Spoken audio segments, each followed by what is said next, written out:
पिंपरी चिंचवड महानगरपालिकेचे माजी क्रीडा सभापती, भाजपचे माजी नगरसेवक लक्ष्मण शेठ सस्ते पाटील यांचा शरदचंद्र पवार पार्टीचे अजित गव्हाणे यांना पाठिंबा. भोसरी विधानसभा मतदारसंघातील मोशी भागातील भाजपचे माजी नगरसेवक लक्ष्मण सस्ते पाटील हे आमदार महेश लांडगे यांचे कट्टर समर्थक असल्याने हा लांडगे यांना मोठा झटका मानण्यात येत आहे.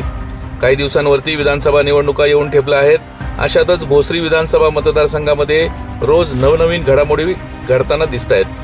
शरदचंद्र पवार यांच्या राष्ट्रवादी काँग्रेसमध्ये इनकमिंग मोठ्या प्रमाणात वाढल्याचे आतापर्यंत दिसून येत आहे.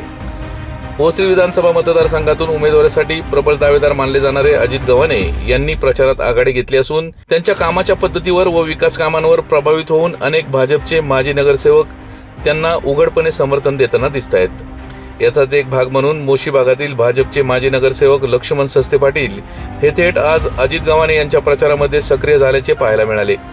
याचबरोबर नवरात्र उत्सवामध्ये लक्ष्मण सस्ते पाटील यांनी आपल्या प्रभागामध्ये नवरात्र उत्सवाचे जे बॅनर आणि होर्डिंग लावले आहेत त्यावर देखील थेटपणे शरदचंद्र पवार व शिरूर लोकसभा मतदारसंघाचे खासदार डॉक्टर अमल कोल्हे, अजित गव्हाणे व इतर नेत्यांचे फोटो सध्या झळकत आहेत.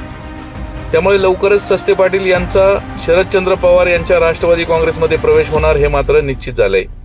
या सर्व घडणाऱ्या भोसरी विधानसभा मतदारसंघातील घडामोडी पाहता आमदार महेश लांडगे यांना 2024ची ही विधानसभा निवडणूक जड जाणार यात मात्र काही शंका नाही.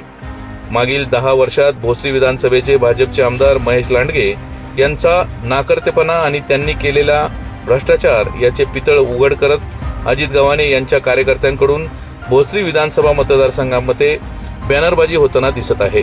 अशातच महाविकास आघाडीकडून अर्थात शरदचंद्र पवार यांच्या राष्ट्रवादी काँग्रेसकडून जर अजित गव्हाणे यांच्या नावावरती शिक्कामोर्तब झाला तर निश्चितच अजित गव्हाणे यांच्यासारख्या कोरी पाटी असलेल्या आणि पिंपरी चिंचवड महानगरपालिका यामध्ये स्थायी समिती सभापतीपद भूषवूनही कुठल्याही प्रकारचा डाग न लावून घेणाऱ्या एका कार्यकर्त्याला भोसरीकर निश्चितच न्याय देतील असे राजकीय जाणकार आपले मत व्यक्त करताना बोलतायत.